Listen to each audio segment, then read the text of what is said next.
Reports of நேயர்களுக்கு வணக்கம். இன்றைய நேர்காணலில் நம்முடன் இணைந்திருப்பவர் அரசியல் விமர்சகர் தேவப்பிரியா அவர்கள். சார் வணக்கம். வணக்கம் சார். தாவேகா ஆட்சிக்கு தொடர்ந்து 3 மாசம் ஆயிடுச்சு சார். திருமாவளவன் அவர்கள் ஒரு குற்றச்சாட்டு இருக்காரு. என்னன்னா திமுகவை பாஜக நெருங்கி வருது அப்படின்னு சொல்லியிருக்காரு. தொடர்ந்து இவர் நிர்மல்குமார் அவர்களுமே சொல்லியிருக்காரு, திமுக அதிமுக பாஜக கூட்டணி வைக்க போகுது அப்படின்னு சொல்லியிருக்காங்க. என்னதான் சார் நடக்குது? இல்ல, நீங்க 2 பேர் சொன்னீங்க. ஒரு பக்கம் நிர்மல்குமாரை பொறுத்தவரையும் அவருக்கு இன்னும் அரசியல் பண்ணிட்டு இருக்காரு. அவர் அமைச்சர் ஆயிட்டாரு, அந்த வேலையை பார்க்கணும். நிர்மல்குமார் மட்டும் கிடையாது, எல்லா அமைச்சர்களுமே அரசியல் தான் பண்ணிட்டு இருக்காங்க. இல்ல, நான் சொல்றது, நீங்க அரசியல் பண்ணிக்கிட்டு இருந்தீங்கன்னா ஆளுங்கட்சியா இருக்கிறப்ப நீங்க ஆட்சி செய்யணும். இல்லைன்னா X CM chief minister sir போய் இப்போ எக்ஸ் எம்எல்ஏ சார் ஆயிட்டார். இது உங்களுக்கும் நடக்கும். ஆட்சிக்கு வெளியில் இருக்கிற வரைக்கும் டைலாக் விட்டுக்கிட்டு இது ரீல் போட்டுக்கிட்டு இருக்கலாம். ஆட்சிக்கு வந்த பிறகு நீங்கள் செஞ்சது தான் பேசும். ஸோ நிர்மல்குமார் ஏற்கனவே உட்காந்து திருப்பரங்குன்றம் விஷயத்தில் கோர்ட்டு சொன்னதை செய்ய மாட்டேன்னு சொல்லியிருக்காரு. இப்போது பழனியில் 100 கோடி ரூபா நிலத்தை இது சொன்னதாக இருக்கட்டும், கரூர் விஷயத்துலேயும் பல தவறுகள் நடந்துட்டுருக்கு. ஸோ அரசியல் பேசுகிறாங்க. இப்போ அது வெறும் பாலிடிக்ஸ்னு வச்சுக்கோங்க. பட் இங்கே இன்னொரு ஆள் சொன்னீங்க பாருங்கள், திருமாவளவன். அவர் பாவங்க சார். ஆமா, அவர் சொல்லியிருக்காரு விசிக வெளியே பாமக உள்ளே தாவேகா கூட்டணிகள் வரப்போகுது அப்படின்னு சொல்றாரு. அதுக்கு ஏத்த மாதிரிதான் ஆதவ அர்ஜுனா அவர்களும் பேசியிருக்காரு. நான் சொல்றது, எந்த கட்சி யாரை எங்க வைக்கணுங்கிறது லாபத்துக்கு ஏற்ற மாதிரி. நீங்க உங்க வீட்டுல, எங்க வீட்டுல எங்க வீட்டம்மா சொன்னாங்க, இன்னைக்கு நம்ம வீட்டுல இந்த காய் பண்ணணும், வெண்டைக்காய் வாங்கிட்டு வான்றாங்க. நான் எதிர்த்தாப்புல கடைக்கு போறேன், வெண்டைக்காய் இல்லை. அடுத்த கடைக்கு போறேன், இல்லை. அவர் மற்றதெல்லாம் ரொம்ப ஃப்ரெஷ்ஷாக வச்சுருந்தாருன்னா நான் வாங்க முடியுமா? நான் வேறு தான் வாங்கிட்டு போனால் எங்கள் வீட்டம்மா வீட்டில் சேர்க்க மாட்டாங்க. இப்போ இந்த ஆட்சியை தக்க வைப்பதற்கு கூட்டணி தேவை. ஏன்னா மக்கள் 108 சீட்டு தான் இவர் விஜய்க்கு கொடுத்தாங்க. ஆதரவு சேர்த்துக்கிட்டா இவர் என்னென்னலாம் பேசிகிட்டு இருக்கார். அதாவது மக்களை ஜாதி வாரியாக பிரித்து, மத வாரியாக பிரித்து இந்த ரிசர்வேஷன் ஒன்று வச்சு பிளவு வெறுப்பு அரசியலுக்கு இவங்க யூஸ் பண்ண வார்த்தை நேற்று வரைக்கும் சமூக நீதினு. இப்போ அந்த துறைக்கே சமூக நீதினு மாற்றினா அதையும் இவர் விமர்சிட்டு இருக்காரு. அதாவது தான் அரசியலில் இருக்கோன்னு காமிக்கிறதுக்கு என்ன சொல்கிறோன்னு தெரியாமல் உளறிக்கிட்டு இருக்காரு. அவருடைய சிக்கலை நீங்கள் புரிஞ்சுக்கணும். அவர் ஒரு கட்சி தலைவர். ஆனால் அவர் கட்சி வச்சு ஒரு டிவி சேனல் வச்சுருந்தாங்க, வெளிச்சம் டிவின்னு. அந்த டிவி இப்போ அவரை விட்டு போயிடுச்சு. ஏன்னா அதை நடத்தின அந்த நிர்வாகியை திமுக பிடுங்கிக்கிச்சு. அச்சா அவரும் எம்பி கூட இன்னொரு எம்பி இருக்காரு, அவரும் எப்போ வேணால் அங்கே போயிடுவாருங்கிறாங்க. சிந்தனை செல்வனும் ரவிக்குமார் சாரும் திமுக பிரிவு, விசிக திமுக பிரிவு. ஆளூர் ஷானவாஸ் ஏற்கனவே அவருடைய ஹேண்டில் விசிகாங்கிறத எடுத்துட்டார். ஸோ கட்சி உடஞ்சி போயிடுமோன்னு பயமா இருக்குது. அவருமே திமுக போறதுக்கு வாய்ப்பு இருக்கு, போயிட்டாரு அப்படின்னு அதான் போகாம வச்சிருக்காங்க, வேணுங்கிறப்ப சேர்த்துக்கலான்னு சொல்லிட்டு. இன்னொன்று, அவருக்கு அந்த பேர் சிறுபான்மை அட்வான்டேஜ் எங்கே போனால் யூஸ்ன்னு கொஞ்சம் வெயிட் பண்ணிக்கிட்டு இருக்காரு. அதனால் இந்த பக்கம் தாவேகா கூட்டணியிலேருந்து வெளியில் விசிகா போகிறேன்னு சொல்லிட்டா இருக்கிற 2 எம்எல்ஏவே இங்கே வந்துடுவாங்க ராஜினாமா பண்ணிட்டு. ஸோ அவருக்கு இங்கேயும் பேலன்ஸ் பண்ணணும், இங்கேயும் பேலன்ஸ் பண்ணணும். ஒரு பக்கம் பிளாஸ்டிக் சேரில் நின்றுக்கிட்டு இன்னொரு பக்கம் சோஃபா செட்டு மேலே நிற்கிறாரு. இது எத்தனை நாளைக்கு ஓடுன்னு தெரியல. இவர் ரொம்ப பேசினார்னா இவரும் அவரும் சேர்ந்து 2 பேரும் வெளியில் போகலாம், இல்லை வெளியில் போங்கன்னு அவங்க அனுப்பலாம்.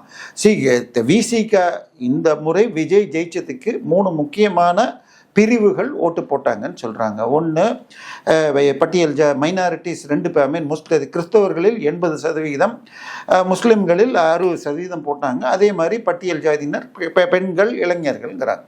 ஸோ ஏற்கனவே விசிகாவுடைய ஓட்டில் 70% இங்கே வந்துருச்சு. அதுலேயும் 7 பேருக்கு அவர் கட்சியை சேர்ந்தவங்களுக்கே, அந்த பட்டியல் ஜாதியை சேர்ந்தவர்களுக்கு அமைச்சர் கொடுத்துருக்காரு. அது தவிர காங்கிரஸ்லேருந்து ஒருத்தர் வன்னியரசுக்குன்னு கொடுத்துருக்காரு. ஸோ விசிகா முன்னாடி 1.5% ஓட்டு வச்சுருந்தா இப்போ 5.5 குறைஞ்சி போச்சு. அதனால அவருக்கும் பெரிய மரியாதை கிடையாது. ஸோ அங்கேயாவது சீட்டு போட்டு துண்டு போட்டு வச்சுக்கலான்னு போகிறார். பட் இனிமேல் ஸ்டாலின் அவர்கள் கூட நேற்று சொல்லியிருந்தாரு, காங்கிரஸுக்கு எப்போவுமே திமுக இனிமே இடமே கிடையாது அப்படின்னு சொல்லியிருந்தா. இப்போ விசிகா பற்றி அந்த ஒரு விமர்சனமும் வைக்கல. காங்கிரஸ் கட்சியை 2013 கனிமொழி அம்மையாருக்கு இது வேணுங்கிறப்ப கூட்டணியை வச்சுக்கிட்டு அவங்கள ராஜ்யசபா எம்பிக்கு ஜெயிச்சாங்க. அது முடிஞ்ச உடனே கூடா நட்பு கேடாய் முடியும்னு கருணாநிதி தூக்கி எறிஞ்சாரு. அதுக்கப்புறம் 14 பாராளுமன்றத்தில் முட்டை வாங்கினாங்க திமுக. லேடியா மோடியான்னு வச்சு 37 சீட்டு அதிமுகவும் 2 என்டிஏ கூட்டணியும் ஜெயிச்சது. திருப்பி 2011 காங்கிரஸோட போயிட்டு 41 சீட்டை கொடுத்து வச்சுக்கிட்டாங்க. கூட்டணி இல்லாமல் திமுக ஒரு நாள் கூட ஜெயிச்சது கிடையாது. அப்ப கூட்டணி இல்லாம திமுக ஜெயிக்க முடியாது அப்படின்னா இது விசிக இடதுசாரிகள் கட்சிகள்லாம் விஜய் அவர்கள் வந்து வெளில அனுப்புறதுக்கு தயாரா இருக்காரா? இல்ல ஏன்னா திமுக வந்து பலவீனப்படுத்துறது தான் விஜய். அதாவது நீங்க கேட்டதுல 2 விஷயம் இருக்கு. ஒன்னு தாவேகா, ஒன்னொன்னு திமுக. திமுகவை பொறுத்த வரைக்கும் அவங்களுக்கு இன்னைக்கு ஓட்டு விழுகும் ஓட்டுல எல்லாமே 50 வயசுக்கு மேல இருக்கிறவங்க தான். இளைஞர்களை கவர் பண்ணல. அவங்க சொல்ற ஜென்சிகள்ல பெரும்பாலானோர் அப்பா மகன் பேரன்னு 3ஆம் தலைமுறையா தான் இருக்குது. ஸோ இப்ப திமுகவை பொறுத்த வரைக்கும் ஓட்டு எப்படி வாங்குறதுன்னு தெரியாது. கூட்டணி தான் பெரிய பலம். ஒண்ணு அவங்க கிட்ட கல்லா பெட்டி நிறைய இருக்குது. சரியா? ஸோ கல்லா பெட்டியை வச்சு கூட்டணியை வச்சிருந்தாங்க. ஆனால் ஒரு சின்ன இடரல் வந்த பிறகு எல்லா கட்சியும் போய் இப்போ தேமுதிக மாத்திரம்தான் இருக்கு. ஸோ இடதுசாரிகளும் விசிகாவும் இன்னும் ரெட்டக்கொள்ளி எழும்பா இருக்காங்க, இங்கே வரலாமா அங்கே வரலாமான்னு. ஸோ விஜய் இவங்களை புரிஞ்சுக்கிட்டு தான் என்ன பண்ணிட்டாரு, 120 எம்எல்ஏ தனக்கே வேணும்னு 7 எம்எல்ஏ 6 எம்எல்ஏ ஏற்கனவே ரிசைன் பண்ணியாச்சு. இன்னொரு 9-10 பேரோடு எடுக்கணும்னு ட்ரை பண்ணுறாங்க. 2 நாட்கள் முன்பாக அதிமுகவின் புதிய அம்மா அவர்கள் ரெட் ஃபோர்ட்டை சந்தித்ததாக ஒரு செய்தி வருகிறது. பட் வழக்கு இருக்கிறதுனால கொஞ்ச நாள் வெயிட் பண்ணுங்கன்னு சொல்லியிருக்காங்களாம். ஸோ விரைவில் அதே மாதிரி திமுக தரப்பிலும் 5 எம்எல்ஏக்கள் வரை வெளியில் வரத்துக்கு தயாராக இருப்பதாக வருது. இந்த பக்கம் திமுக தாவேகா உடைக்கிறதுக்கு போன வழக்கில் 15 எம்எல்ஏக்கள் வரைக்கும் எடுக்க பார்த்தாங்கன்னு நேற்றுக்கு கோர்ட்டில் சொல்லியிருக்காங்க. ஸோ ஒரு நாளும் தாவேகா ஆட்சியில் இருந்தால் புதுசாக எஃப்ஐஆர் வந்தால் இடி உள்ளே வந்துடும்னு இங்கே நடுங்கிட்டு இருக்காங்க. ஸோ அந்த பக்கம் அவங்க அதை பண்ணுறாங்க. ஸோ தமிழக அரசியல் இன்ட்ரெஸ்டாக போயிட்டுருக்கும். ஸோ அதை தவிர நம்ம வேறு எதுவும் சொல்ல முடியாது. விசிகா பாவம், அவங்கள ரொம்ப கஷ்டப்படுத்தாதீங்கம்மா. அவர் ஏதோ தான் இருக்கேன், அதாவது தூங்குறப்பையும் கால் ஆட்டலன்னு சொன்னால் இறந்துட்டேன்னு சொல்லுவாங்கன்னு வடிவேல் ஜோக்குன்னு வரும். அது மாதிரி தன்னை எதையோ பேசிட்டு இருக்காரு, கண்டுக்காம விட்டுருங்க. கரூர்ல வந்து கர்த்தரில் தேவதூதர் அப்படிங்கிற ஒரு போஸ்டரை வந்து காங்கிரஸ்காரங்க வந்து பிரச்சனை இருக்காங்க. என்ன காரணம் சார்? அதாவது கரூர்ல இடைத்தேர்தல் வருது, இந்த கட்சிக்காரங்க போஸ்டர் அடிச்சு ஓட்டுனாங்கன்னு வச்சுக்கோங்க, என்ன வேணா எழுதுவாங்க. திருக்குறளை கேவலமாக உரை எழுதிய கருணாநிதியை வாழும் வள்ளுவரேன்னு எழுதுவாங்க. அவர் உரையை நீங்க எடுத்து படிச்சீங்கன்னா வாந்தி வந்துடும்.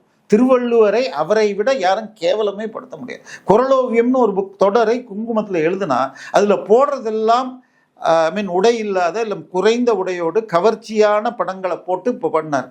ஸோ அதுவும் காமத்துப்பாலம் மட்டுமே தான் அந்த குறளோவியத்தில் அதிகமாக வரும். ஸோ இவரை வாழும் வள்ளுவரேன்னாங்க. திருவள்ளுவரை ஒரு காலத்தில் இறை தூதரேன்னு போட்டு அதுக்கு அவர் அப்புறம் மன்னிப்பு கேட்டார். இப்போ இவரை பண்ண சட்டசபைக்கு உள்ளேயே நிதியமைச்சர் வில்சன் அவர்கள் என்ன சொன்னார், பழைய ஏற்பாட்டில் ஒரு ஜோசப், புதிய ஏற்பாட்டில் ஒரு ஜோசப், இன்னை நமக்கு ஒரு ஜோசப்னார். பழைய ஏற்பாட்டு ஜோசப் எகிப்து மக்களின் நிலங்களை புடுங்கியவர். புதிய ஏற்பாட்டின் ஜோசப்புக்கு மகன் பிறந்ததுனால அந்த ஊர்ல இருக்கிற 2 வயசு கீழே இருக்கிற குழந்தையெல்லாம் கொலை பண்ண மாதிரி ஆச்சு. இந்த விஜய்னால எந்த தவறும் நடக்க வேண்டாம்னு ஆசைப்படுறேன். இதெல்லாம் தவிர்க்க வேண்டும். சாதாரணமாக இந்து தெய்வங்களின் படத்தை வச்சு போட்டோ மார்க் பண்ணுவாங்க. அதே கிறிஸ்துவர்களை போட்டால், கிறிஸ்துவ முஸ்லீம் போட்டால் எதிர்ப்பு வரும், மன்னிப்பு கேட்பாங்க. ஜெயலலிதாவை கன்னிமேரின்னு சொல்லி போஸ்டர் அடித்து அவங்க மன்னிப்பும் கேட்டிருக்காங்க. இது நீங்கள் சொன்ன அதிலேயே ஒரு பக்கம் இவரை வந்து இறை தூதர் இல்லை தேவதூதன்னும், இன்னொரு பக்கம் ஜோதிமணி அக்காவை மாரியம்மன்னு சொல்லியிருக்காங்க. தயவு செய்து இப்படியெல்லாம் செஞ்சீங்கன்னா கொளத்தூரில் வந்த ரிசல்ட்டு உங்களுக்கும் வரும். ஸோ சிஎம் சார் போய் எம்எல்ஏ ஆன மாதிரி உங்களுக்கு வர முடியும். தவிர்ப்பது நல்லது. இதை கண்டிக்கணும். என்னை பொறுத்த வரைக்கும் சட்டசபைக்குள்ள நிதியமைச்சர் பேசியதாக இருக்கட்டும், இந்த போஸ்டர்கள் எல்லாம் கண்டிக்கணும். மதவாதம் மீண்டும் பெருமளவில் தூக்குகிறது தவிர்க்கணும். அடுத்து வந்து மத்திய அரசோட கட்டுப்பாட்டில் இருக்க நவோதயா பள்ளி வந்து எல்லா ஒரு ஸ்டேட்லேயுமே இருக்கு. ஆனால் நம்ம தமிழ்நாட்டை மட்டுமே கிடையாது. ஏன் மாநில அரசு வந்து தடுக்குது? இல்லை, இதில் 2 விஷயம் நீங்கள் புரிஞ்சுக்கணும். நவோதயா பள்ளின்னா என்னன்னு தெரிஞ்சுக்கணும். அதாவது இப்போ நம்ம விஜய் சார் இருக்கார் இல்லையா, அவர் எங்கே படித்தார்னு சொன்னால் அவருடைய மகன்லாம் அமெரிக்கன் இன்டர்நேஷ்னல் பள்ளியில் படித்தாங்க. அங்கே தமிழ் கிடையாது. டாலரில் தான் நீங்கள் ஃபீஸ் கட்டணும். $20,000 எல்கேஜிக்கு. $1 100 20. ஸோ 2 லட்சம் ரூபா கட்டினா தான் எல்கேஜிக்கு. இப்போ அங்கே தான் அந்த தமிழ் இல்லாத ஸ்கூலில் தான் திரு ஒரு பேர் என்ன, செபாஸ்டியன் சீமான் எனப்படும் சைமன் மகன்கள் படிக்கிறாங்க. ஸோ இந்த ஸ்கூல்லாம் சாதா ஸ்கூல். ஏன் நம்ம அன்புமணி ராமதாஸ் ஏற்காட்டில் இருக்கிற மான்ஃபோர்டில் படித்தார். சரியா? இவங்கெல்லாம் இப்படி தான் படிப்பாங்க. நம்ம முன்னாள் கல்வித்துறை அமைச்சருடைய மகன் ஃப்ரெஞ்சு படிக்கிறாருன்னு வந்து அந்த அன்பில் மகேஷ் பொய்யாமொழி பையன் ஃப்ரெஞ்சு படிக்கிறாருன்னு வந்துச்சு. இதெல்லாம் இந்தியா முழுக்க இருக்கிற பெரிய நல்ல நல்ல ஸ்கூலில் டாப் 5 ஸ்கூலில் போட்டால் அதில் இருக்கிற ஸ்கூலுக்கு பேர் டூன் ஸ்கூல்னு பேர். தேராதூனில் இருக்கிற ஸ்கூல். அங்கு தான் ராஜீவ் காந்தி படித்தார். தாம் படித்த அந்த மாதிரி டூன் ஸ்கூல் படிப்பை கிராமத்தில் இருக்கிற பட்டியல் பழங்குடி மக்களும் பிற்படுத்தப்பட்ட மக்களும் படிக்கணும்னு ஒரு இந்தியா முழுக்க ஒரு மாவட்டத்திலும் ஒரு பள்ளி 6லேருந்து 12ஆம் கிளாஸ் வரைக்கும் எல்லாரும் கம்பல்சரியாக ஹாஸ்டலில் படிக்கணும். பியூன்ல இருந்து ஹெச்எம் வரைக்கும் அத்தனை வாத்தியார்களும் ஹாஸ்டல் அங்கேயே தான் தங்கணும். எல்லாரும் ஒன்றா சாப்பிடணும். ஜாதி மதம் ஆச்சரியம் இல்லாமல் ஒன்றாக அவங்களுக்கு கம்பல்சரி ஸ்போர்ட்ஸு, கம்பல்சரி எக்ஸ்ட்ரா கரிக்குலமோட தான் 5 லட்ச ரூபா இன்னைக்கு அந்த ஸ்கூலில் ஃபீஸ் இருக்கும். அந்த பள்ளியை இலவசமாக, கிட்டத்தட்ட இலவசமாக எல்லா இடஒதுக்கீடுகளோடும் நடத்துவது நவோதயா பள்ளி. நம்ம இப்போ எம்பியாக இருக்காரு விசிகால திரு ரவிக்குமார் அவர்கள். எனக்கு பக்கத்தில் இருக்கிற பாண்டிச்சேரியில் நான் ஜவஹர் நவோதயா இருக்குது, இங்கே இல்லை, இங்கே கொண்டு வரணும்னு பேசினார். ஆனால் நேற்றைக்கு திருமாவளவன் கூடாதுன்னு சொல்கிறார். அதில் ஹிந்தியும் மும்மொழி கல்வி இருக்குங்கிறாங்க. இப்போ விஜய் அவர்கள் நடத்தும் பள்ளி விஜய் வித்யாஷ்ரம். அவர் அதுக்கு கடன் கொடுத்ததெல்லாம் கூட அவருடைய அஃபிடவிட்டில் வருது. அச்சா, திருமாவளவன் நடத்துகிறது ப்ளூ ஸ்டார் பள்ளின்னு வேளச்சேரியில், அதில் ஹிந்தி இருக்குது. 2 நாளாக ஒன்று வைரல் ஆகிட்டு இருக்கு பார்த்தீங்களா? என்ன விஷயம்? ஒரு கல்யாணத்தில் டான்ஸ் ஆடிட்டு இந்த நகையெல்லாம் போட்டுக்கிட்டு துரைமுருகன் அவருடைய மகனும் ஹிந்தி சொல்லி கொடுக்குற கிங்ஸ்டன் பள்ளியை நடத்துறார். ஏவா வேலுடைய கம்பன் பள்ளியில ஹிந்தி. தமிழ்நாட்டோட ஸ்டாண்டு வந்து ஹிந்தி எதிர்ப்பு கிடையாது, ஹிந்தி திணிப்பு எதிர்ப்பு தான். ஏங்க, நீங்க நடத்துற பள்ளியில 2 லட்ச ரூபா கொடுத்து படிக்கிறவனுக்கு உண்டு. ஆனால் கிராமத்துல குடிசையில இருக்கிற குப்பனுக்கும் சுப்பனுக்கும் சொல்லி தர மாட்டேன் கவர்மெண்ட் ஸ்கூல்ல. இது எதுக்கு? இது எதுக்கு? விஜய் அவர்கள் வந்து அரசியல் எதிரி திமுக அப்படின்னு சொல்லியிருக்காரு, கொள்கை எதிரி பாஜக அப்படின்னு சொல்லியிருக்காரு. சோ அப்படி இருக்கும்போது அவரும் அந்த ஒரு கொள்கையை பின்பற்றி இந்த ஒரு அப்ப திமுகவுடைய கொள்கையை தான் நீங்க எதிர்க்கணும். திமுக ஏன் தோத்துச்சு?